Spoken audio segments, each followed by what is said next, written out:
राहुल गांधी ने फिर उठाया मणिपुर का मुद्दा, कहा पीएम को मणिपुर की कोई फिक्र नहीं। 2024-25 में सबसे तेज गति से विकास करेगी भारतीय अर्थव्यवस्था, आईएमएफ ने बढ़ाया जीडीपी का अनुमान। आज रांची लौट रहे हेमंत सोरेन ईडी की कार्रवाई पर बोले, 7 घंटे की पूछताछ में पहले ही दे चुका हूं जवाब। राहुल गांधी ने नीतीश कुमार पर तोड़ी चुप्पी, बोले थोड़े दबाव में है नीतीश ने ले लिया यूटर्न। मेयर चुनाव में अरविंद केजरीवाल ने लगाए गंभीर इल्जाम, कहा बेईमानी से जीता चुनाव। राजस्थान में हिजाब को लेकर बड़ा विवाद, शिक्षा मंत्री बोले स्कूलों में लगाएंगे रोक। मैनपुरी से डिंपल तो बदायूं से धर्मेंद्र यादव, सपा ने 16 लोकसभा सीटों पर उतारे उम्मीदवार। बीजापुर में नक्सलियों ने सीआरपीएफ कैंप पर किया हमला, जोनागुड़ा और अलीगुड़ा के पास 6 जवान शहीद। भारतीय बल्लेबाज मयंक अग्रवाल की अचानक बिगड़ी तबीयत, आईसीयू में करवाया गया भर्ती।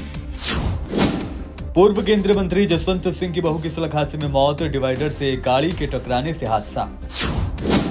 आसाराम बापू को हाईकोर्ट से लगा झटका, हाईकोर्ट ने पैरोल याचिका खारिज की। रांची में सीएम हेमंत सोरेन ने की विधायकों के साथ बैठक, कल्पना सोरेन भी रही मौजूद। चंडीगढ़ मेयर चुनाव पर बोले अखिलेश यादव ने जाहिर की प्रतिक्रिया, बोले लोकतंत्र को निकल रही है Bhajpa. Land for job case में लालू के बाद आज ईडी के सामने तेजस्वी यादव की हुई पेशी, कई घंटों हुई पूछताछ। चंडीगढ़ यूनिवर्सिटी के वाइस चांसलर सतनाम सिंह संधू राज्यसभा के लिए मनोनीत, पीएम ने दी बधाई।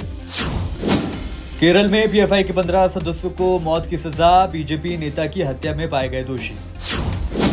जम्मू कश्मीर के कठुआ के शेरपुर इलाके में मिला विस्फोटक, बम निरोधक दस्ते ने लिया जायजा।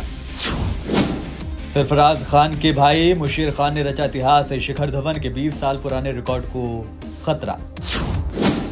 अब एक अकाउंट पर 2 प्रोफाइल बना पाएंगे यूजर, इंस्टाग्राम ला रहा है बेहतरीन फीचर। राम मंदिर के दरबार में चांदी की झाड़ू लेकर पहुंचा भक्त, वीडियो हो रहा वायरल। आतिफ असलम की वापसी से बॉलीवुड में फिर सुनने को मिलेंगे बेहतरीन गाने, जल्द कमबैक की हो रही तैयारी। फाइटर की गिरती कमाई से हृतिक को लगा झटका, क्रिश 4 के लिए बोले अभी करना होगा लंबा इंतजार। चुनाव से पहले इमरान खान को बड़ा झटका, जानकारी लीक करने के मामले में 10 साल की सजा का ऐलान। और भारत की राह पर चलेगा पाकिस्तान, आर्थिक संकट से निपटने के लिए नई करेंसी जारी करने का प्लान।